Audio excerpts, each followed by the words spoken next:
Hello बच्चों, हमारा question है असर्शन रीजन का। असर्शन है latent heat of fusion of ice is 336000 joule पर केजी। तो सबसे पहले बच्चों लेटेंट हीट देख लीजिए कि क्या होता है। लेटेंट हीट, इसका मतलब होता है it means 1 gram of ice at 0 degree Celsius absorb 336 joule of heat energy to convert into water of 0 degree Celsius. तो बच्चों हमारे पे एक आइस है, उसका 1 ग्राम जो लेगा हीट को, जिसको अपने को वाटर में कन्वर्ट करने के लिए 0 डिग्री सेल्सियस पे, उसे कहते हैं लेटेंट हीट।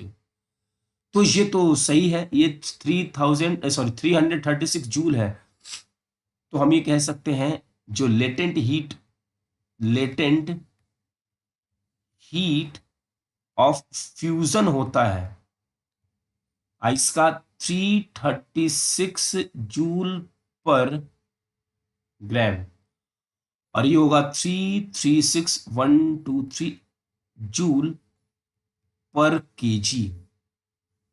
ये हमारा बच्चों correct statement. Latent heat refers to change the state without any change in temperature. देखिए बच्चों, मान लीजिए कि हमारे पास ये आइस है और हमने इसको हीट देना शुरू किया, क्यों?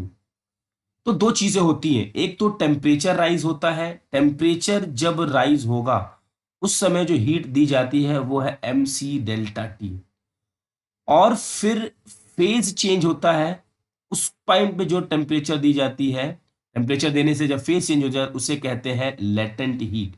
तो latent heat responsible for change the phase. तो यहाँ पे हीट दिया हमने, टेम्परेचर यहाँ का मान लीजिए टी है, यहाँ का भी टी, बट यहाँ पे क्या हुआ है, फेज चेंज। और इस फेज चेंज को जो हीट लगी है उसे कहते हैं लेटेंट हीट। तो ये भी हमारा ट्रू स्टेटमेंट है, बट इनका लेना देना अलग है।